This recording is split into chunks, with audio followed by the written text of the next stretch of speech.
What is up, everybody? Renfail here, and it's time. Tales of the Shire is here. It is a rainy day in the Shire outside of my little hobbit hole in Bywater. Um, Dude, I've been waiting for this game for a while. It's Weta Workshop's first video game. When I first heard the announcement about this years ago, I was like, "This is going to be awesome," and it does not disappoint. Like I have had an absolute. We just wrapped up the first stream, and a lot of people were just laughing about how excited I've been to play this game. Chris came in here. Chris wants to play this game.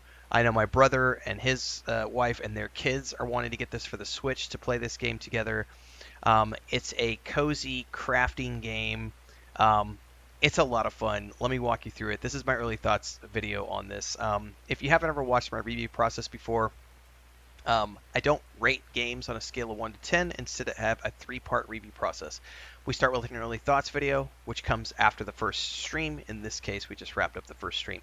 Then I do an initial review after about 20 to 25 hours of gameplay, and then a final review whenever I finish a given game.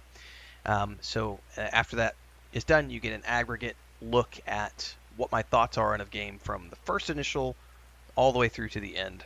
Right now we're in the early thoughts stage, and this game is freaking amazing. So it's obviously this is a family friendly, I would call this a cozy crafting simulator. Like there's no combat. It's just basically living the life of a hobbit. You're running around in Bywater is where we start off with. We have a garden. I've got some taters precious that are planted. I've got a little pond out back.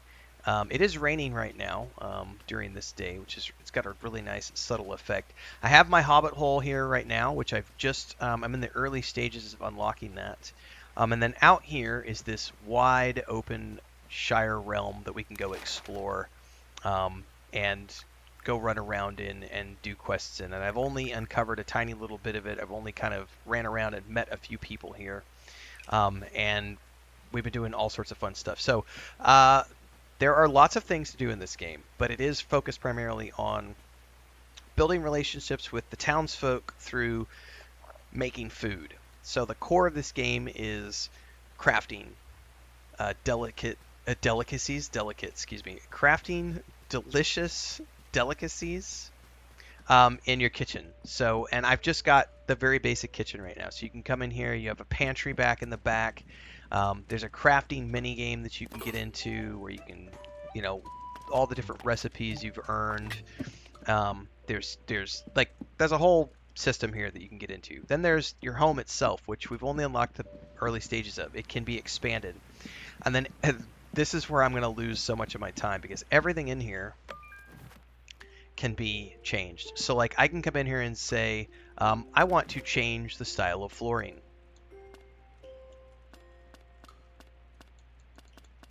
Right? So let's make it Riverstone, and apply here.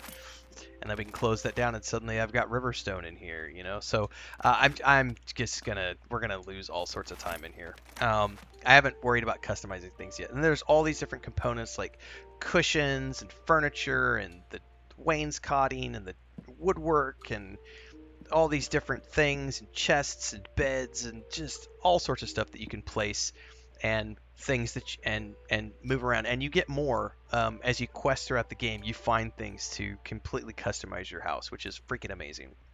So like in your storage, you've got furniture, decorations, like I've got a blue set of books that I've got and a pillow. So I would take like the books and be like, where do I want to place the books? Well, I could place them on the bookshelf, maybe sort of like right like this perhaps. And then I could say, boom, books are placed, and then I could take that throw pillow that's in here and say, I'm going to put that throw pillow on the bed. Let's turn it around. Maybe I don't want to put it on the bed. Maybe I want to put it over here on the couch sitting area. And so I say over here and I place it. And then we go from there. So lots of customization of your little hobbit hole here. You can also customize your character. There's all sorts of different hairstyles, different clothing that you can look at. I like my white button-up shirt, and I love my cloak and my suspenders. But you can obviously change these things as you will and run around and have the time of your life being a hobbit. So one of the big things is basically you have this list of townsfolk, and they all have relationship levels, and I'm still learning all about all this stuff, but there's different milestones. They have different cravings, um, and they'll give you special gifts versus basic gifts. You have to learn what all these things are, but you can see that's like all sorts of furniture and different things that they can give you. Um, so part of what the game has you doing is running around improving your relationships with people so that you can earn things in the game and use those to bring back here and customize. There's all sorts of things. There's not just things for your home, it's also the different ingredients you can earn, the different recipes you'll find, and then there's different plants that you can plant, so you're getting seeds and all these things that you can do to expand your garden. Again, I'm very early on in the game, so there's still lots more left. There's also like a watering can to like water your garden, but there's also this right here. There's a fishing pole and a fishing mini game, and this is where we get into if I can quick commercial break, everyone, to celebrate and give thanks to all of these amazing people who keep me on the air full time. Really appreciate the support. All you got to do is join as a member. You get access to private videos. You can also do super thanks on any upload or super chats and stickers on any live stream or premiere you see. And beyond that, don't forget we're multi-streaming over on Twitch now, so you can support over there as well. Thanks so much to everybody. Let's get back to the video at hand. Maybe get some fish while it's raining. Okay, we got our fish here, and we can bring this guy in.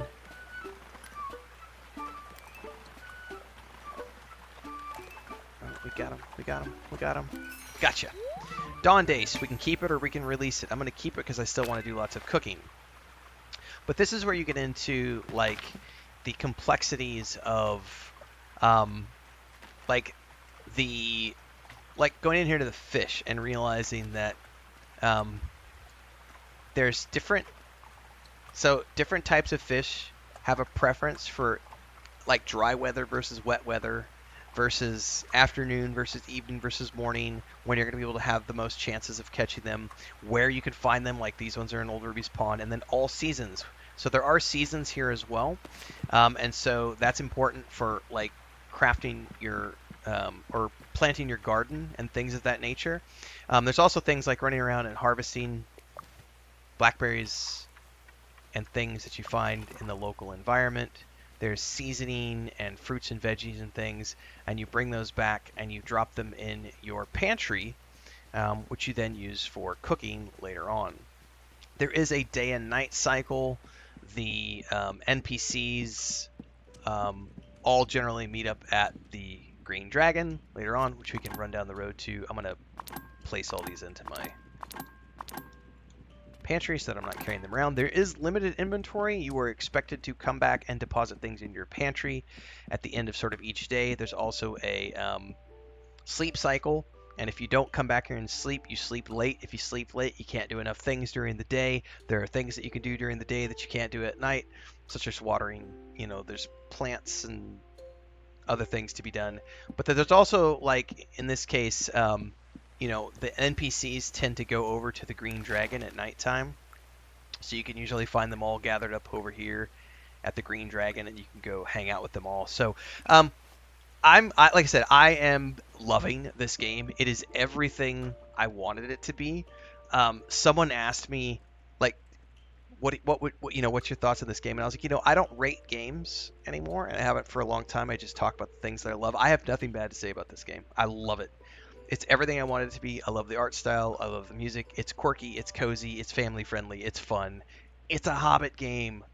It's great. It's the perfect complement to like Lord of the Rings Online, which I've played for 18 years or whatever now. So it's really cool to have another game where we can just come hang out, make cool stuff, have cool outfits, have a little cozy Hobbit hole that we could decorate, and a garden that we can grow. We can go fishing. It's great. I love it. Look forward to seeing your guys' thoughts on it. Drop those down in the comments below. Like, subscribe, hit the bell icon so you never miss an update. This has its own playlist on YouTube with 30-minute increments, 30-minute episodes. So if you miss any of the live stream sessions, you could just watch the playlist as it plays through. We will be playing this over the next, I don't know how long it takes me to beat this game, but this is one of the mainstream games for the next little bit. So hopefully we'll see you in the next stream tomorrow morning. We start every day at 4:35 a.m. Central. Until until then, stay safe. Happy gaming.